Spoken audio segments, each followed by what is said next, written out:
meningkatkan keterlibatan siswa. Ya. Berarti terus ya. Nah soalnya kan ada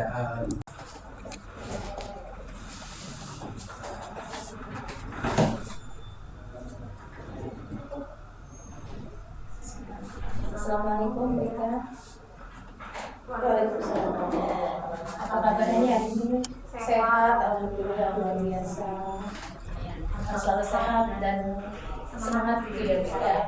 Oke Bika, terima kasih ya Bika sudah bersedia untuk melanjutkan perbincangan kita kemarin. Jadi kita kan kemarin sudah mengadakan secara demokrasi ya. Kemudian sebelumnya kita sudah mengadakan perbincangan untuk para observasinya. Nah sekarang kita mau lanjut lagi ke perbincangan pasca observasi gitu Bika. Nah kita kemarin saat pra observasi itu kan kita sudah membahas mengenai tujuan yang akan dikembangkan oleh Bika dalam pembelajaran.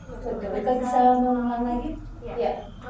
Untuk tujuan yang akan dikembangkan pada pertemuan kemarin itu adalah student center atau keterlibatan siswa lebih aktif, di mana pembelajaran itu akan berpusat kepada anak. Jadi pada tujuan pada saat itu adalah di mana anak-anak itu bisa misalkan menjadi sesi tanya jawab, kemudian mereka membalas pertanyaan-pertanyaan saya, jadi lebih berfokus pada siswa. Jadi Bika itu ingin mengenal anak itu lebih terlibat lagi gitu ya, betul kan ya, biar tidak banyak ceramah gitu ya, tidak satu arah gitu betul ya.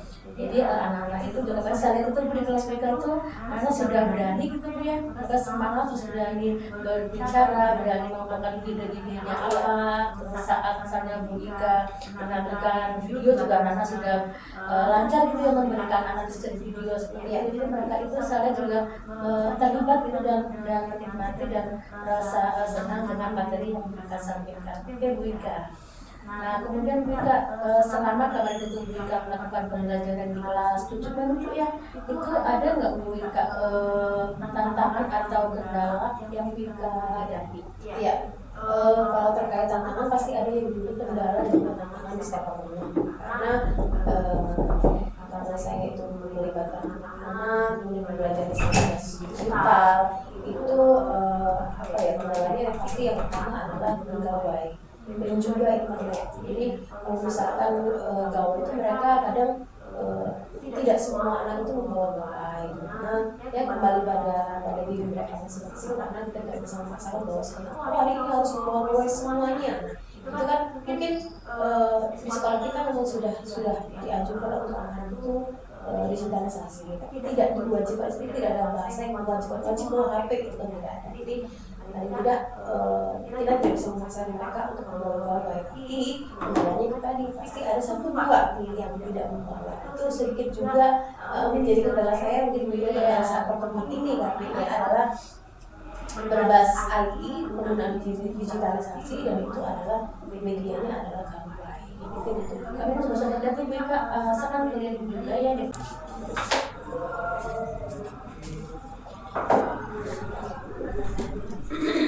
Oke ya Bika, lanjut ya. Jadi kan kemarin saat Bika kan melakukan pembelajaran di kelas 8 gitu ya, seni budaya itu kan saya juga ikut di kelas, itu saya lihat ada 2 anak itu Bika yang tidak membawa HP ya. Itu apakah Bika sudah menanyakan, kemudian kenapa, karena atau kemudian bagaimana solusi Bika mengatasi ya? Kalau itu sudah jelas pasti caranya kan ya, yang lagi kita tidak bisa memaksakan. Kita hanya istilahnya pasti yang jelas kita harus ada cepat ada solusi di pertemuan itu, tapi paling tidak ya solusinya mungkin ya bagaimana yang terjadi di lapangan. Kalau karena dari anak karena kita materinya adalah materi kelompok, jadi masih bisa terantisipasi pada pertemuan itu. Tapi kalau materinya sudah tugas individu, itu yang akan menjadi kendala. Jadi kalau kemarin itu karena sistemnya adalah kelompok, jadi mereka berkumpul dengan kelompok masing-masing. Kemudian pasti untuk penggunaan gawainya itu yang menggunakan hanya satu anak. Tetapi untuk materi isinya mereka pasti akan mencari. Jadi misalkan berbagi kelompok itu satu anak ini bagian visual memanfaatkan kampanye. Satu anak lagi mungkin akan mencari materinya, satu anak lagi mungkin akan membuat desain lantainya. Nah itu, jadi pada intinya pada kemarin sebenarnya memang tidak wajib semuanya pegang mobile, tapi paling tidak bisa jadi ada kerjasama. Ya kalau kemarin itu kalau di gawe sebenarnya alhamdulillah belum terlalu ini ya, sifatnya belum terlalu gawe itu belum terlalu yang pokok yang terlalu primer. Oke, kan di depan karena anak-anak pada semuanya sama gitu ya, pendidikan pendidikan oke pendidikan. Nah selain mengenai kendala gawe dan juga di kelas 1 ke mengajar, ada nggak kendala-kendala yang lain yang gawe juga rasakan ya? Kalau kendala mungkin dari sarana prasarana yang pertama mungkin apa ya, Jaringan internet iya gitu ya. Jadi kebetulan di kelas kemarin tuh beberapa kali ini terputus ya jaringannya, kita tidak bisa pastikan kalau itu semua dengan gawai kalau semua dengan internet yang dimanfaatkan sekolah gitu. Kita tidak tahu nih apa ya kemampuannya ini menjangkau seberapa yang menggunakan internet itu berapa kelas pada saat itu jam itu yang kita harus antisipasi juga. Kemudian kemarin tuh saya temui juga ketika anak-anak itu mungkin tidak menggunakan wifi sekolah. Mereka yang memang dari rumah memang sudah menyiapkan data untuk belajar, di mana kalau pembelajaran saya itu kan biasanya sudah pasti di setiap temennya menggunakan Google Form. Jadi untuk kebiasaan mungkin diawali dengan Google Form. Jadi mereka, berarti kita harus siapin ini terdata di paling tidak. Jadi untuk mengantisipasi mungkin mereka sudah siap pakai data. Kalau itu sekali di tengah jalan pakai data aktif, mereka bisa dimanfaatkan wifi ataupun sebaliknya. Ketika wifi itu digunakan tiba-tiba di tengah jalan macet atau seperti apa ya begini, kita tidak tahu kondisinya seperti apa. Kemudian bisa langsung berganti menggunakan pakai data mereka sendiri. Untuk sih sebenarnya kendala kita kalau digitalisasi ya kalau dengan IT itu kendalanya pasti di situ internet. Kemudian ada juga lagi kendala begini di mana dalam satu kelas dalam 36 siswa ya itu pasti ada satu dua yang mungkin tidak bisa dikondisikan yang jadi kan tergantung juga ada yang anak-anak yang berjalan-jalan.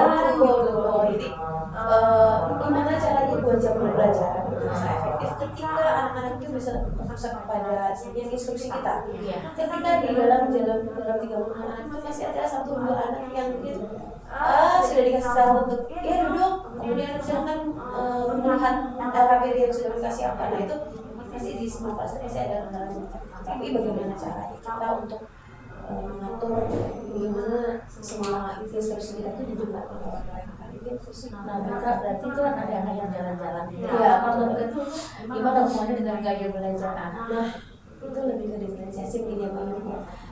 Kalau di saya itu Bu Yuli karena saya materinya bisa divisualkan, bisa diaudiokan, bisa dideskriptifkan. Jadi kalau diferensiasi saya itu materinya kalau yang kemarin itu karena kita adalah contohnya adalah nonton video ini. Jadi mereka saya di site-nya mungkin kalau di partner itu saya tampilannya adalah video, tapi di site-nya karena saya menggunakan pembelajaran berbasis Google Site, mereka bisa melihat misalkan kalau kemarin itu adalah video tari, mereka bisa melihat deskripsi tarian itu tuh di site-nya, ya mereka bisa. Jadi di situ saya sudah siapkan deskriptifnya, saya sudah siapkan videonya, saya siapkan juga PPT atau visualnya. Jadi mereka bisa melihat, bisa menilai nih mereka yang untuk gaya belajarnya saya kembalikan. Jadi ada beberapa anak yang mungkin sambil mengerjakan sambil menggunakan musik, kemudian sambil misalkan dengan gaya belajar kan mungkin duduk di bawah seperti apa. Nah itu kalau kemarin kebetulan karena sudah berbagi bentuknya, saya sudah bagikan dengan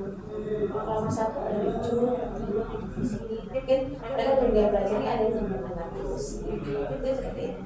Tadi itu dalam belajar itu anak itu tidak harus fokus ke gurunya, tetapi menyesuaikan dengan bagaimana dia itu terlibat, tapi dengan cara gaya belajarnya mereka sendiri. Iya, jadi berangkat dari diferensiasi konten, kemudian pada proses dan juga hasil. Itu semuanya keterlibatannya ada ketiganya. Jadi dilihat dari yang diferensiasi proses itu, diferensiasi konten itu saya dan saya sampaikan ini materinya deskriptif ada, audiovisualnya ada, kemudian visual saja itu juga ada. Kemudian untuk prosesnya mereka boleh menggunakan desain gambar dulu di kertas, kemudian nanti boleh dipaparkan atau menggunakan Canva yang nanti kemudian akan ditampilkan, atau melalui video yang itu hanya menyampaikan secara menyampaikan secara langsung kemudian di video bisa. Mungkin itu. Oke, beda. Kan selain kendala HP, kemudian jaringan, kemudian dari juga ada gaya belajar visual ya. Saya pun juga melihat ada anak yang ini juga yang inklusif ya. Nah itu selama ini beda itu bagaimana cara melakukan pendekatan kepada anak tersebut? Ya, itu salah satu kendala juga ya. Karena kalau penanganan anak inklusif itu kan sebenarnya mungkin ada penanganan khusus ya gitu ya. Jadi kayak misalkan idealnya ya, kalau saya karena saya sebelumnya saya belum pernah menangani begini ya, gitu saya. Jadi untuk menangani anak seperti ini mungkin perlu effort yang lebih dibandingkan dengan penanganan anak yang biasa-biasa saja. Jadi mungkin kalau yang anak seperti ini akan lebih cenderung lebih banyak akan saya datang. Jadi bagaimana kendalanya apa, kemudian akan saya libatkan dengan teman yang akan dijadikan saya dengan teman yang mungkin itu lebih aktif supaya terjadi komunikasi dan saling melengkapi antar teman dalam satu kelas. Itu mungkin solusinya sejauh ini mungkin ya yang saya lakukan ya lebih ke pendekatan visual ya mengajar berbicara gitu. Kalau itu lebih ke bagaimana nantinya saya akan apa yang harus saya lakukan ya untuk menangani anak ini, karena untuk jujur saja sampai saat ini saya belum banyak diskusi terkait penanganan anak inklusif seperti ini. Apalagi yang kelas saya ini dia titik dua inklusifnya adalah dia lambat menerima materi, kemudian untuk penugasan pun dia juga lambat, kemudian untuk misalkan berbicaranya dia juga kurang. Nah ini perlu banyak bertanya saya perlu banyak bertanya dengan yang lebih mungkin dengan konselor melibatkan yang lain mungkin iya kalau itu pasti, karena beberapa guru mengajar di kelas itu kemudian saya juga pasti bertanya bagaimana sih seperti ini, kemudian dengan bekannya untuk bagaimana mungkin di pembelajaran, mungkin kalau pembelajaran saya sebelumnya itu pembelajaran yang tidak berat mungkin bisa dikategorikan itu pelajaran yang bisa di nomor 2 kan gitu ya. Tapi kalau IPA matematika itu bagaimana sih? Nah itu yang mungkin saya gali. Jadi bagaimana sih pengajar IPA? Berarti kan juga berdialog tidak hanya dengan guru mata pelajaran, jadi bagaimana penanganan konseling juga hubungan konseling jadi BK-nya. Anak ini bagaimana sih berangkatnya pada saat anak ini daftar di sini itu bagaimana? Kemudian peran orang tuanya terhadap itu harus saya terkait diferensiasi tadi biar mereka lebih bisa mengembangkan keterlibatan. Iya betul. Penanganannya lebih berbeda ya tapi besar. Hebat. Kan juga melihat kelompok terus paparan ya untuk presentasi. Saat itu yang kami baru satu kelompok terus akhirnya jam pelajarannya selesai habis. Itu bisa diceritakan nggak? Iya. Begini Bu Yuli, kan pembelajaran seni budaya itu dalam satu jamnya 40 menit. Durasi 2 jam pelajaran. Dimulai dengan menyampaikan ungkapan, kemudian pembelajaran inti sampai penutup instruksi penugasan itu penting banget, dimana mereka pasti akan banyak bertanya di situ terkait instruksi penugasan. Itu estimasi waktu ketika saya sudah membuat pelajaran pasti di situ sudah ada schedule-nya ya, yang paling tidak sudah saya persiapkan, di mana paling tidak ada satu sampel yang bisa mereka tampil, kemudian mereka memperagakan, di mana nanti tujuannya arahnya adalah ketika penugasan itu sifatnya mereka bisa kerjakan di rumah, kemudian dikumpulkan dalam satu drive, dan saya melihatnya itu memang dalam jangka waktu yang 80 menit itu hanya bisa tampil satu kelompok saja dari 5 kelompok yang ada. Jadi paling tidak sudah ada sampel untuk role modelnya, untuk ada role model untuk mereka yang akan mengerjakan tugas di rumah, di video, yang lain sudah ada gambaran. Betul. Jadi dalam durasi yang sepersekian itu paling tidak bagaimana caranya saya supaya anak tadi istilahnya efektif. Tetap ada yang sampel yang tampil, bagaimana presentasinya, bagaimana satu peragaan olahraganya harus ada sampel.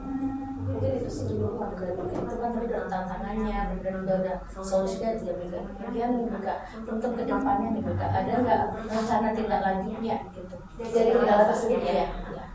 Kalau dari kendala yang pertama mungkin pegawai, kemudian yang kedua adalah internet, yang ketiga adalah tidak lanjut diferensiasi. Itu mungkin kalau tidak lanjutnya kalau tentang gawai mungkin ya kalau misalnya bentuknya kelompok ya dulu ya kelompok mungkin akan saya akan lihat nih kira-kira kemampuan anak yang pasti gawainya itu siap menunjukkan kualitas gawainya. Kemudian kalau misalkan itu sifatnya tugas itu juga saya akan prioritaskan di tugas-tugas yang sifatnya ada diferensiasi hasilnya. Mereka tidak harus dari bawah mungkin kalau misalkan bisa itu digambar ya kan kalau misalkan itu bisa disampaikan secara langsung yang penting kan sasaran apa sih sebenarnya pada tujuan belajar itu yang kita capai. Jadi keterlibatan siswa itu tidak hanya harus dengan anak punya gawe, tapi misalnya tadi yang nggak bisa, yang punya nggak punya bisa dengan gambar kertas, kemudian di foto, ya gitu ya, atau yang tadi dengan suara rekaman suara gitu ya, bisa langsung menyampaikan seperti itu. Itu untuk gawai. Kemudian untuk internet mungkin pasti solusinya yang pertama ketika saya akan mengajar di kelas itu saya akan diskusi dengan tim sarpras ya karena itu sebenarnya dengan kemampuan dia aset sekolah betul itu sebenarnya dengan aset sekolah jadi saya tidak bisa paksakan untuk di time ini harus semuanya harus ini harus aktif segala macam itu saya harus diskusikan dulu nih bisa nggak kira-kira kalau misalkan nggak bisa berarti saya harus diskusikan juga dengan anak-anak ini di departemen ini kita maksimalkan di penggunaan gawai jadi silakan disiapkan kira-kira mungkin kalau mereka sudah siap datanya saya juga sudah siap dengan antisipasi dengan diskusi dengan sarana-sarana yang itu salah satu solusi untuk alternatif internet. Kalau terkait diferensiasi mengenai diferensiasi karena diferensiasi itu tidak bisa kita lakukan dalam satu hari pertemuan ya. Jadi mungkin kalau kita kendalanya di hari tersebut itu ada di anak ABC, mungkin besok lagi kendalanya muncul di tiganya anak yang sekali habis itu. Jadi kalau penanganannya hari ini mungkin permasalahannya di inklusi berarti paling tidak harus ada yang pertama ada komunikasi. Saya pasti akan didiskusikan terus berulang dengan wali kelas, dengan BK-nya, dengan mata pelajaran, kemudian juga dengan orang tua karena ini sebenarnya bagaimana nih penanganan pelayanan anak itu di sekolah sebenarnya. Kalau inklusi itu kan berangkatnya sebenarnya dari dirinya dia. Jadi solusinya adalah bagaimana kita melakukan pendekatan inklusif. Motivasi dia untuk mengajak dia betul. Jadi kalau inklusi kalau misalkan dia masalahnya hanya ada misalkan dia banyak ngomong atau segala itu kan mungkin kita bisa diskusikan dengan kamu tidak tahu kemudian di seperti di edukasi segala macam. Kalau misalkan inklusi kan kita harus punya solusi yang itu kita harus berpikirkan solusinya apa kita perlu diskusi. Satu lagi nih mengenai LKPD ya kan saya lihat itu kan LKPD-nya Bika sudah bikin di web dia untuk anak dari situ mengatakan itu untuk kedepannya nih ada nggak mungkin dengan bentuk lain biar anak-anak yang tidak bawa HP itu bisa menggunakan LKPD ya kalau LKPD nanti mungkin pasti yang bagus ya saya bacakan di buku ya terkait penjelasan LKPD. Jadi mereka bisa melihat mungkin nanti bisa saya tuliskan deskriptif. Jadi mereka bisa menulis di bukunya. Jadi tidak hanya berbasis slide, tapi juga mereka bisa menuliskan di bukunya. Itu untuk solusi negara yang karena terlibat aktif gitu ya. Iya, ini paling tidak selain mereka hanya melihat visual, jadi mereka juga mendengarkan saya. Juga mereka bisa menulis apa yang saya sampaikan sehingga pada saat mereka melakukan mengerjakan tugasnya sudah jelas nih bekerja seperti apa, kemudian perintahnya seperti apa. Terus Bika kan selain dengan anaknya ya untuk mengatasi masalah ini ada nggak Bika melibatkan rekan-rekannya komunitas belajar misalnya? Ya, kalau itu pasti Bu Yuli Apalagi Bu lakukan alhamdulillah kalau sejauh ini sudah ya. Jadi tapi perlu masih perbaikan terus Bu Yuli sebelum komunitas belajar itu banyak sekali saya mengembangkan saya. Jadi ada masukan juga, ada juga oh ternyata begini ya, ternyata penanganan saya dengan guru lain itu berbeda. Ternyata banyak ide juga, banyak hal-hal baru juga yang saya punya ketika saya berdiskusi dengan orang Jawa atau komunitas belajar. Jadi ini yang beliau guru lain sudah lakukan, saya belum lakukan. Hal-hal lain mungkin yang saya sudah lakukan belum lakukan. Ini yang mungkin kita bisa bertukar ide ketika diskusi dengan rekan sejawat. Apalagi terkait dengan siswa. Berarti Vika itu masa sebenarnya itu pertama tadi dengan membuat kegiatan lain yang jelas, yang kedua dengan komunikasi sharing dengan teman-teman sejawat ya. Nah, Vika nih terakhir nih kayak gini. Ini kapan kira-kira kapan ya kita bisa Vika melanjutkan kegiatan itu lagi atau kapan kita bisa ketemu lagi untuk memperkenalkan kelanjutan dari ini materi kita ini? Ya. Kalau terkait keamanan yang jelas tiap pertemuan itu pasti ada perbaikan dulu ya. Tapi untuk tindak lanjut dari ini mungkin di pertemuan berikutnya saya sudah akan melakukan perbaikan karena di sini sudah saya temukan nih permasalahan dan kendalanya. Nah berikutnya kalau bisa segera dilanjutkan kenapa tidak kan gitu ya. Jadi paling tidak sesegera mungkin di pertemuan berikutnya ya Bu, saya akan segera melakukan perbaikan di permasalahan yang ada terkait gawai, internet, kemudian juga penanganan siaran televisi tadi dengan beberapa solusi yang sudah saya sampaikan tadi Bu. Jadi paling tidak saya sudah punya plan nih, ya, sudah punya rencana untuk apa yang harus saya lakukan berikutnya, kemudian kapan, siapa orang-orang yang akan saya temui, kemudian bagaimana hal-hal berikutnya yang akan saya lakukan untuk penanganan anak yang itu sendiri yang sifatnya urgent ini penanganan anak ini. Karena kalau karena setiap ketemu kan dia pasti ada nih, saya perlu segera diskusi dengan rekan sejawat dan juga konselor serta orang tua. Kira-kira bagaimana nih yang baik-baiknya untuk anak ini? Apakah perlu saya siapkan sendiri atau seperti apa? Terus waktunya untuk berdiskusi dengan orang tua apa mungkin akan segera. Oke, berarti kita insya kita yang tenang lagi minggu depan, kemudian kita akan mencoba tadi melakukan planning dari Erna dengan kita dengan melibatkan teman-teman sejawat juga, dengan BPK juga, orang juga ya fisik gitu ya. Nah ini sekali ini juga. Bagaimana sih perasaan BK sekarang setelah kita berbincang-bincang mengenai hal itu? Kalau perasaan saya sangat luar biasa ya. Terima kasih sekali Bu Yuli karena memang diskusi itu sangat penting.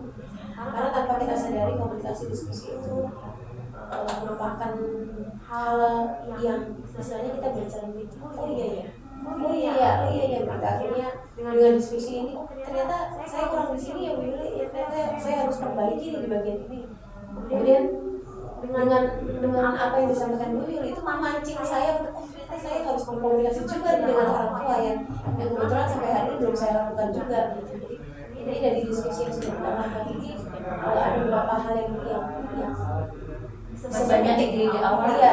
Kemudian kita diskusi, kita komunikasi itu saya juga banyak sekali koreksi terkait pembelajaran yang sudah saya lakukan, kemudian juga penanganan anak bagaimana, kemudian juga kendala itu saya temui tapi tidak saya sadari ya. Jadi saya cenderung untuk terlalu berfokus pada anak-anak yang sudah siap sih. Padahal ada satu dua nih yang terlewati yang perlu kita tangani juga. Ya. Hasil-hasilnya kayak jelas juga semangat dalam arti ini kan ternyata proses mengajar ya itu tadi yang benar-benar tidak mungkin sekaligus langsung sempurna gitu kita bertahap semoga kedepannya kita dengan semakin kita sering berbincang nanti akan semakin banyak ide lagi akan semakin banyak kita bisa melakukan refleksi lagi itu ya evaluasi lagi semoga nanti kita bisa lebih baik lagi siapnya ya sukses selalu Bika. Terima kasih. Assalamualaikum Bika. Waalaikumsalam. Sekarang ada